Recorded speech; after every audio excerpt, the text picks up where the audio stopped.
Erdőkertes. Erdőkertes a Gödöllői-dombság közepén helyezkedik el. Legmagasabb pontja 276,4 méter, ahol ma már 8500 ember találja meg otthonát. A település létrejöttét elősegítette az 1910-es évek végére elkészülő vasútvonal. Ez volt Magyarország első villamos vontatású vonala.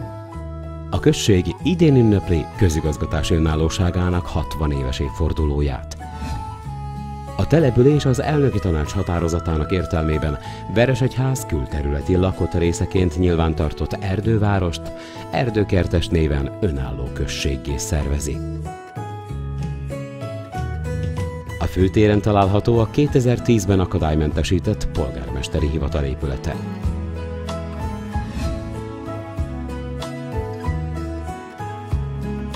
Az általános iskola régi épület szárnya 1976-ban épült. A település lélekszáma 1995 és 2008 között megduplázódott. Hál' Isten, a gyermekek száma is gyarapodott, ezért 2004-ben új akadálymentes épület szárnnyal bővült az iskola.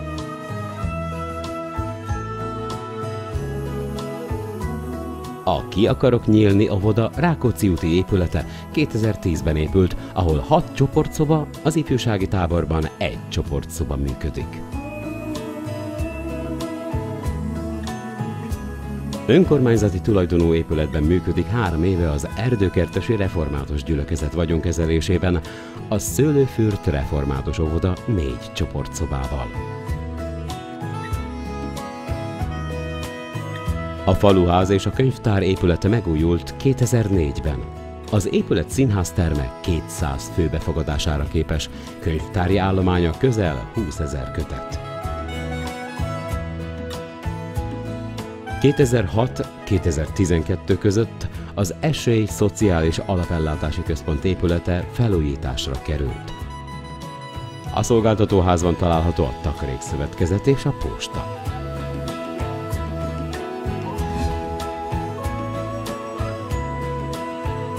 A település központjában az 1970-es években pihenőpark létesült.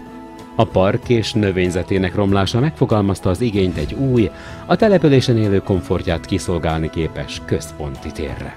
2011-ben pályázatból elkészült a Szent István Park, mely helyet ad a rendezvényeknek.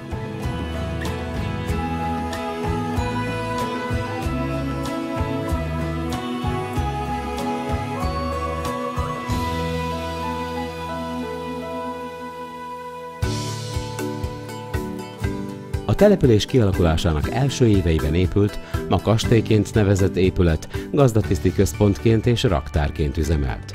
Ez az épület fontos szerepet töltött be a település életében, iskolaként, kulturális közösségi térként működött. Jelenleg sport és zenei célú hasznosítása történik. Az épület alatt húzódó Donga Pinceklub teret ad kisebb koncertek, szűk körű rendezvényeknek. Az egészségházban 2 háziorvos, 2 fogorvos, gyermekorvos és a védőnői szolgálat működik. Az épület mellett található a gyógyszertár. A település hitéletét szolgálja a római katolikus templom, mely a görög katolikus felekezetű hívek vallásgyakorlására is szolgál. 2006-ban szentelték fel az evangélikus templomot. A református templom szentelésére idén kerül sor.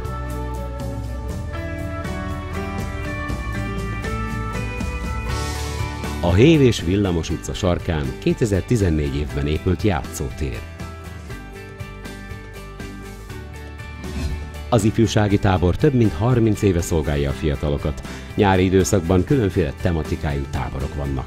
A táborban 15x7 méteres vízfelületű tanmedence működik. Az önkormányzati tulajdonú sporttelepen 2 füves nagypályás labdarúgópálya található, és a 2014-ben teljesen felújított öltöző. A sporttelepről, a sportéletről az 1947-ben alapított Sportegyesület gondoskodik. A település közterületeit tartalmasabbá teszik a vasútállomástól a településközpont irányában található köztéri plasztikák.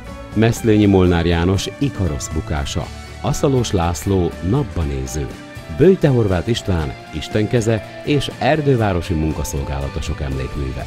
Blaskó János család szoportcsoport alkotása a Szent István Parkban található. Elsősorban a gyermekek számára érdekes köztéri alkotás az utcasajt, melynek alkotói Böjte Horváth István és Pika Zsolt. A település 2 emlékkereszten rója le a háláját az előző nemzedékek előtt. Az egyik a szoborsétányba illeszkedő települési emlékkereszt, mellette található az 1956-os események emlékére állított kopjafa, és a Szent Sarki emlékkereszt, mely a hagyományt és a közösséget teremtő szent sarki embereknek állít emléket.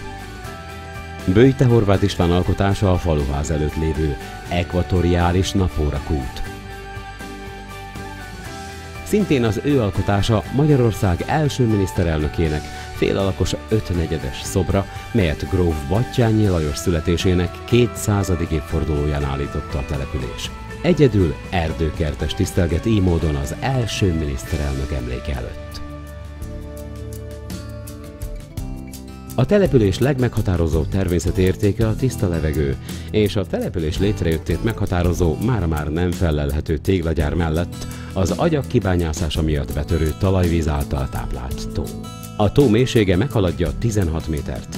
Oldott oxigén tartalma a hegyi patakokéhoz hasonló nagyon tiszta, ezért pisztráng mellett édesvízi medúza is van benne.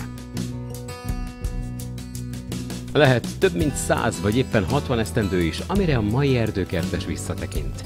Büszke lehet arra, hogy sokszínű közösségének minden tagja az elmúlt időben becsülettel, erejét megveszítve dolgozott falujáért. Ez a múltunk és a jelenünk, csak így lehet számunkra jövő.